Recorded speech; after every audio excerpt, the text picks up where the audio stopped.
Hi, this is the lesson number 19, and in this lesson we shall talk about some more poems from Canterbury Tales.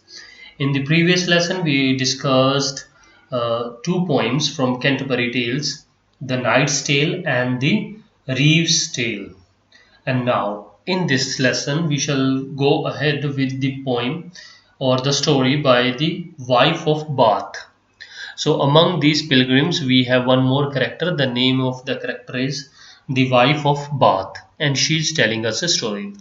The name of the wife of Bath means the lady is Alison, and sometimes she is also called as the Madame Gossip.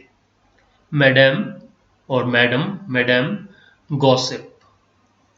So now, before starting the story, the wife of Bath.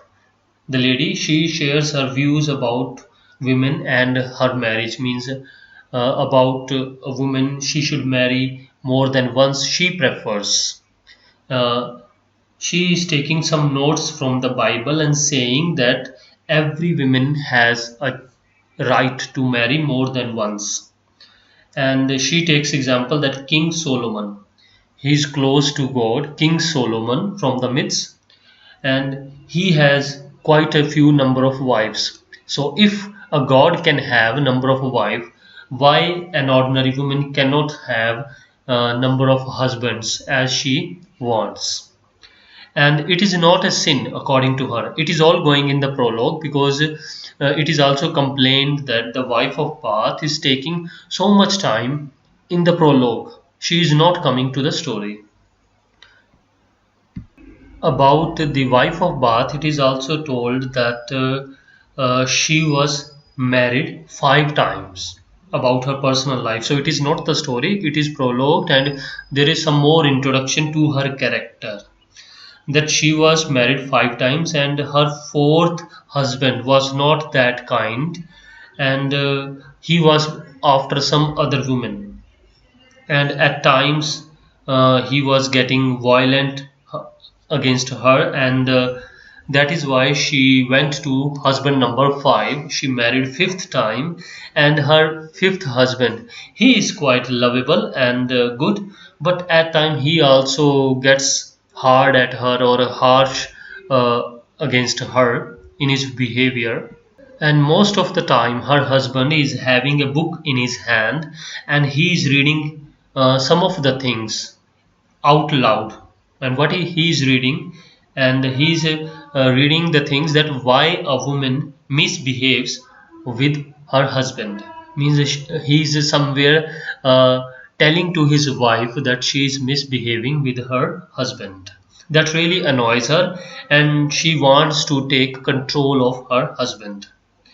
And in anger she also rips off some of the pages of the book that her husband was reading, and then started the quarrel between the two. It is all told to us in the prologue to the story the wife of Tale is telling us.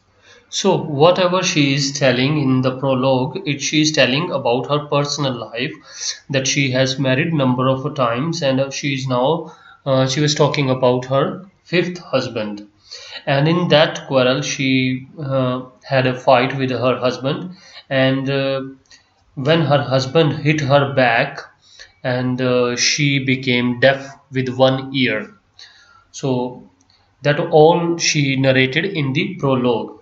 And further it is also told that she is dominating now her fifth husband, and the name of her fifth husband is Jenkin. Somewhat odd. So now even you will feel that we haven't come to the story. It's all the prologue getting longer, and the same complaint is made by Herbert the friar. So one of the pilgrims, he's making complaint that she's why not she's starting the story, she's taking so much time. And then there is one more character or one more pilgrim, that is Sumner.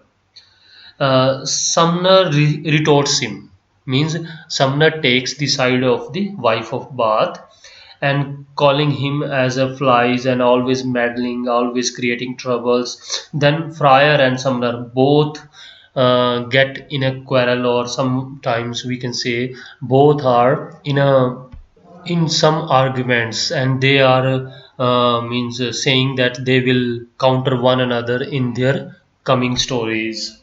And at that time the host intervenes and he asks everyone to be quiet and let her start her story. So now we are starting her story, the tale told by the wife of Bath. What she says, she tells us a story about a young knight. So there is a not specific title. Okay, we can just take it as the wife of Bath's tale. So it is about a young knight. That knight serves in the King Arthur's court, and he rapes a woman, and now there is a charge against him and he was supposed to get punishment. Then the queen intervenes, the wife of King Arthur, and she said that she will spare his life if he discover, or if he finds what a lady wants the most. Means she gave him a punishment, or she gave him a task that he will have to discover that what a woman wants. In order to save his life, he went door to door, women to women, asking about can anybody help him to get the answer of this question, what really a woman wants. And then an ugly old woman, she agrees that she will help him and she will tell him what a woman wants. And she wants that she will tell him, but he will have to make a promise. Okay, he gets agrees and he will fulfill whatever she asked him. And then she went with him to the queen, and there she tells that what a woman wants, that women wants to control her husband. She tells, the old ugly woman tells that a woman wants to control her husband. Listening to this, the queen finds that the answer is pretty much correct. So the queen spared his life. So the knight is saved. But now the old ugly woman wants that knight to marry her. At this, the knight is repulsed that the ugly looking old woman, how could he marry her? She gives him two choices. Either he will have a beautiful but unfaithful woman as a wife, beautiful but unfaithful women as a wife, or an ugly but faithful woman. So he had two options, the quite awkward ones.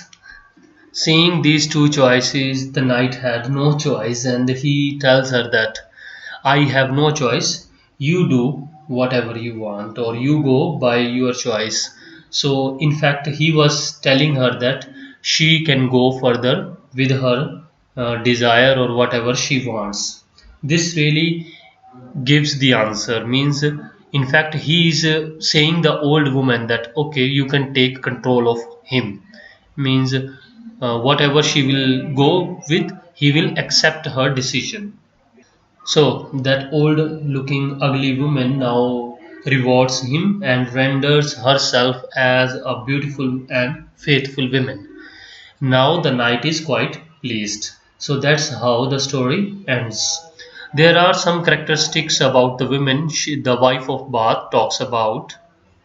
These characteristics have some references to the previous year questions. The first is that the lady, the wife of Bath, she talks about the women's defiance and rebelliousness. Means women has to be bold. And further, she was well aware of her rights.